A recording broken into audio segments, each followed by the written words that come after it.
Appreciate the members of the leadership from the standing committee who have managed to make it at such a short notice, and also our colleagues in the alliance. Some of them couldn't make it on account of time, but be that as it may, I also want to appreciate our gratitude to our members of the National Executive here present. We are meeting at a very crucial moment in the history of our country. As you are aware, and as you may know, we have just had the court decision which was handed down yesterday. You are aware that we are sticklers to rule of law, sticklers to constitutionalism, and also sticklers to democratic practice. And for that account, we felt that we needed to exhaust all the available constitutional remedies within the confines and dictates of peace. That we did. It's clear that the legal route has led us to a dead end in the context of the result that has come out of that court, that result which does not, in our view, accord with a legitimate and credible case that we did put before the court.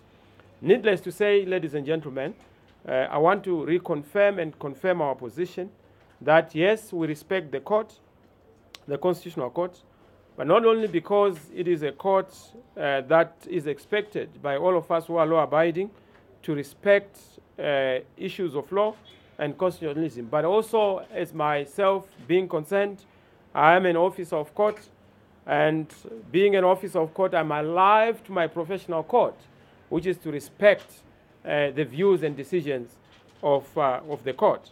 But it is also important for me to note that in understanding that the respecting of the decisions of the Constitutional Court do not by definition mean accepting it. You can respect but not agreeing with the Constitutional Court. And I respectively disagree and reject the position that was arrived at by the Constitutional Court. As you are aware, it doesn't mean that the Constitutional Court is an infallible institution. They can also make mistakes, just like the mistakes that were made by ZEC. And we have every right in a constitutional democracy that once a decision has been made, citizens do have the right to freely criticize a decision in keeping with the right to freedom of expression and also respecting the cornerstone of our Bill of Rights. I must say that President Chamisa, who is here present, does respect the Constitutional Court, but he has problems with the findings of the Constitutional Court. When Chief Justice Malawa himself noted the essential point yesterday that it is not the duty of the Constitutional Court to confer legitimacy on any particular candidate or on any particular election. The duty of the Constitutional Court is to declare legality or otherwise, which is what they did. But of course, in that context, I have already pronounced myself. I must also indicate that for ourselves to make this position very clear, it is with the full understanding that the Constitutional Court can't tell us that today is a Sunday. If they were to say so, we would respectfully differ with them and tell them that as a matter of fact, today is a Saturday. In as much as we respect that you are a Constitutional Court, you are telling us that today is a Sunday when in fact it is a Saturday. So for us, yes, the judgment has been made, but as citizens, we have every right to scrutinize and of course indicate our view.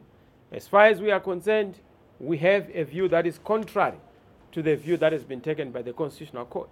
Now, some of you may then ask, what then does it say to where we are going? We are so clear that legitimacy can never be conferred in a court of law. Legitimacy is a function and a creature of the will of the people. Legitimacy is a creature and a function of the people voting. The people voted in this country. From our tally, and that tally we insist on it, because we had asked the Constitutional Court to issue a subpoena, which we had already prepared, but it was turned down. That subpoena was going to indicate why we continue to emphasize that we got 2.6 million votes and President Mnangagwa got less than 2 million votes. We have those specifics and we are ready to then distribute them at the appropriate time. This information is available.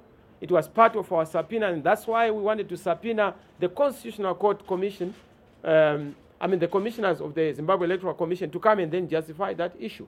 So the issue of legitimacy is a fundamental issue. It has not been dealt with. It will not be dealt with. It has to be dealt with. That's the first point. The second point is obviously issues around where we felt that certain information was not taken and given due regard.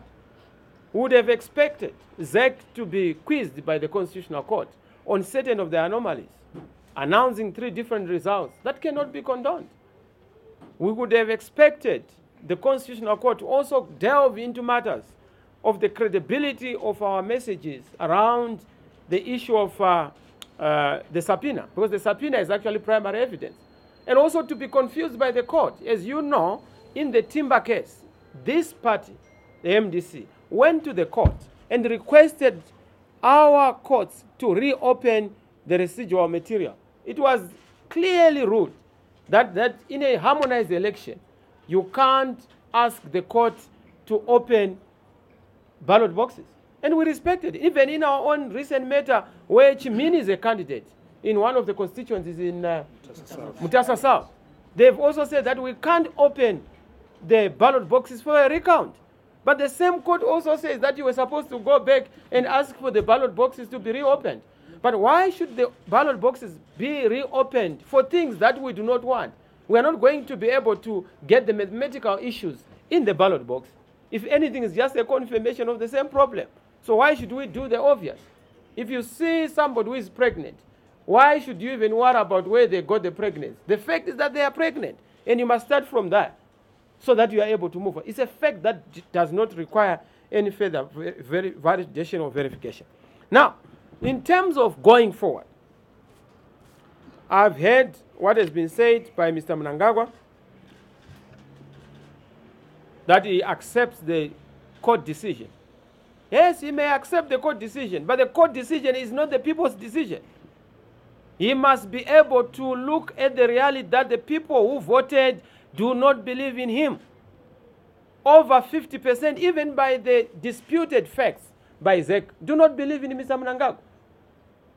We got a clear majority in the urban areas, in the metropoles. We control over 90%. Last time I was saying it's about 65%, the computation has been done. It's actually 90% of those who contribute the revenue in terms of the taxpayers. So we have to understand the reality we have in this country. We have a disputed election, we have a legitimacy issue, we have a legality issue, we have a constitutional crisis around the election in Zimbabwe. Now I understand that there's an inauguration tomorrow.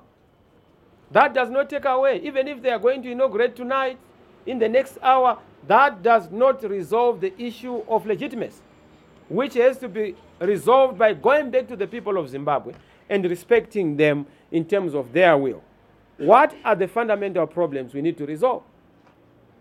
The first problem we must resolve in order for this country to move forward is the return to legitimacy.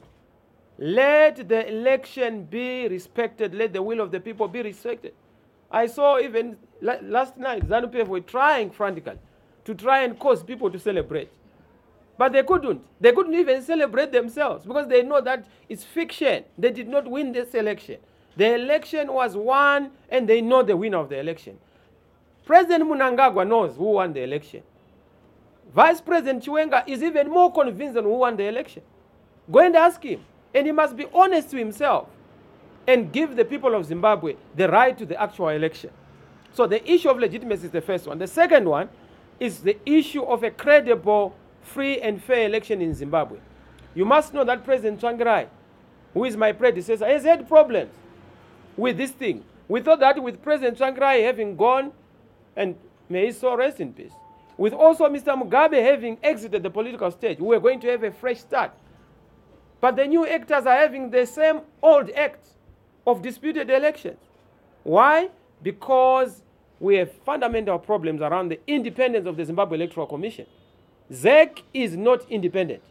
ZEC is littered with people who are not professional, who are not independent, who are not honest, starting from the ZEC chairperson. They've also shown even their lack of independence and lack of honesty in the revision of the statistics. That's fundamental point. So even in the next 2 days, we have a by-election. In the next 5 years, we have an election. We will come back to square one, where we have disputed elections.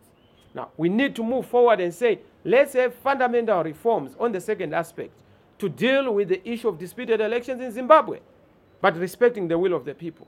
Free and fair elections